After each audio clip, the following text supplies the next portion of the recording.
Dévotion journalière. Église La Foi Apostolique. Lecture biblique, Matthieu chapitre 16, versets 27 à 28, chapitre 17, versets 1 à 21.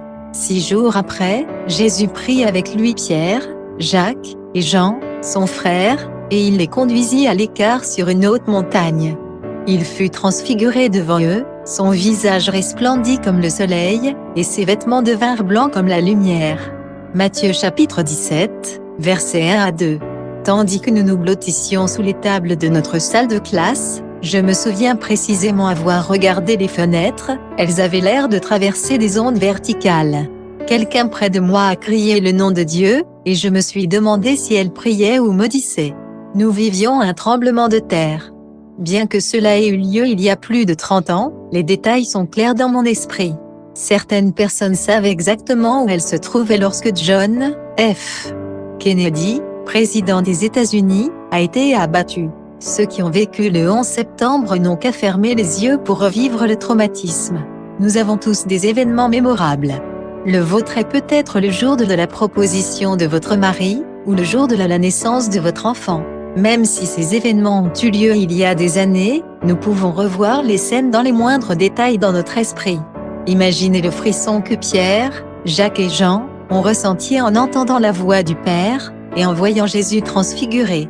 Ces disciples avaient vu Jésus accomplir des miracles remarquables, mais jusqu'à ce jour sur la montagne, ils n'avaient vu Jésus que dans son corps mortel. À ce moment, cependant, ces 3 disciples ont eu un aperçu de sa gloire divine. Non seulement ils ont vu le visage de Jésus resplendir comme le soleil, et ses vêtements devinrent blancs comme la lumière, mais ils ont également vu Moïse et Élie, et entendu la voix tonnante de Dieu le Père. Quelle démonstration irrésistible de la divinité du Christ! Quelle journée mémorable! Aucun de nous n'a réellement vu Jésus dans sa gloire comme l'ont vu Pierre, Jacques et Jean. Pourtant, nous avons tous besoin de ce moment de révélation divine où Dieu le Père, par le Saint-Esprit, témoigne à nos âmes sur Jésus. Celui-ci est mon Fils bien-aimé, en qui j'ai mis toute mon affection. Lorsque ce moment se produit, nos cœurs sont transformés. Nous pouvons faire l'expérience de la gloire de Dieu répandue dans nos vies. Contexte. La scène sur la montagne de la Transfiguration a eu lieu une semaine seulement après la confession de Pierre, « Tu es le Christ, le Fils du Dieu vivant ». Il n'y a pas de récit que Jésus et ses disciples soient déjà revenus de Césarée de Philippe. Il est donc possible que Jésus et les 3 disciples aient gravi le mont Hermon, un sommet voisin qui était plus haut que toutes les autres montagnes d'Israël. De nombreux étudiants de la Bible disent que la présence de Moïse et d'Élie, que les disciples ont vu et reconnu, était significatif parce que Moïse représentait la loi, et Élie représentait les prophètes. L'évangile de Luc nous dit que ces 2 hommes ont parlé à Jésus, de sa mort à Jérusalem, Luc chapitre 9, verset 31. Il était significatif qu'ils apparaissent, car Jésus est venu pour accomplir la loi et les prophètes. Ainsi Moïse et Élie ont confirmé sa divinité, sa mission, ses enseignements, ses bonnes œuvres, sa mort et sa résurrection.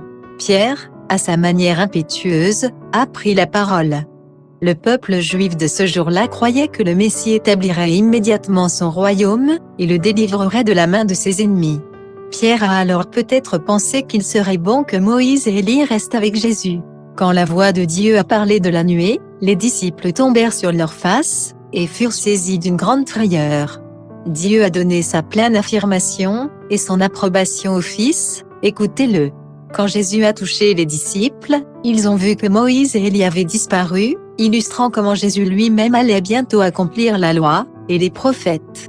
Avec la venue de Jésus, l'ancienne alliance, conclue au mont Sinaï, est abolie, et la nouvelle alliance, scellée sur le mont Calvaire, est introduite.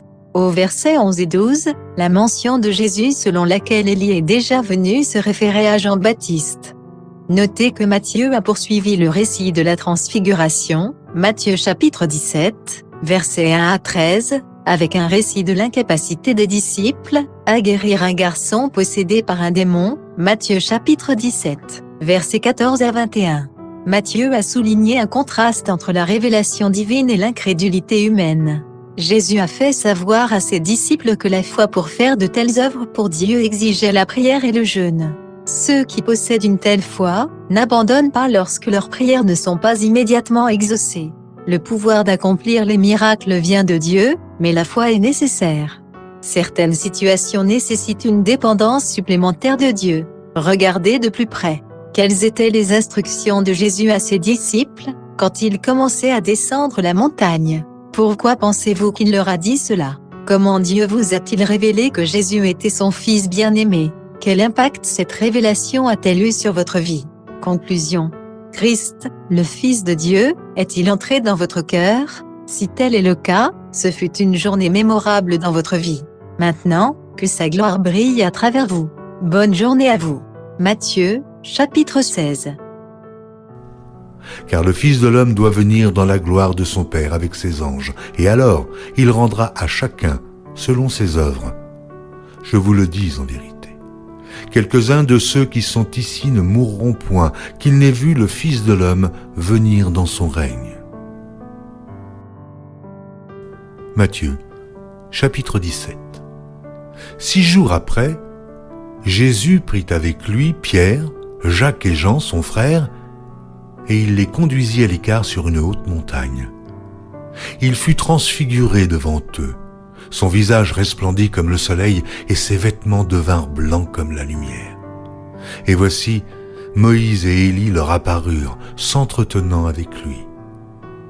Pierre, prenant la parole, dit à Jésus, « Seigneur, il est bon que nous soyons ici. Si tu le veux, je dresserai ici 3 tentes, une pour toi, une pour Moïse et une pour Élie. » Comme il parlait encore, une nuée lumineuse les couvrit. Et voici, une voix fit entendre de la nuée ces paroles. « Celui-ci est mon Fils bien-aimé, en qui j'ai mis toute mon affection. Écoutez-le. » Lorsqu'ils entendirent cette voix, les disciples tombèrent sur leurs faces et furent saisis d'une grande frayeur. Mais Jésus, s'approchant, les toucha et dit, « Levez-vous, n'ayez pas peur. » Ils levèrent les yeux et ne virent que Jésus, seul. Comme ils descendaient de la montagne, Jésus leur donna cet ordre. Ne parlez à personne de cette vision, jusqu'à ce que le Fils de l'homme soit ressuscité des morts. Les disciples lui firent cette question.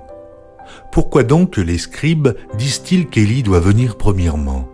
Il répondit, « Il est vrai qu'Élie doit venir et rétablir toutes choses.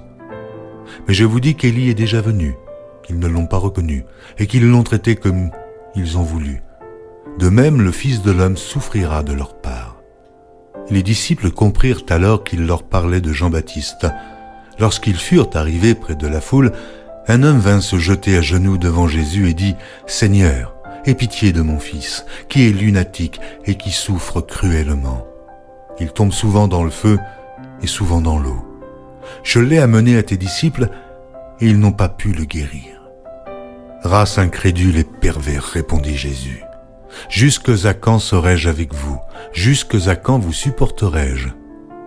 Amenez-le-moi ici. » Jésus parla sévèrement au démon, qui sortit de lui, et l'enfant fut guéri à l'heure même. Alors les disciples s'approchèrent de Jésus et lui dirent en particulier, « Pourquoi n'avons-nous pu chasser ce démon? » « C'est à cause de votre incrédulité, leur dit Jésus.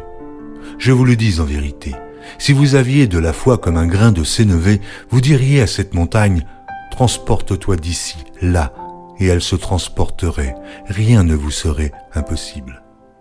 Mais cette sorte de démon ne sort que par la prière et par le jeûne.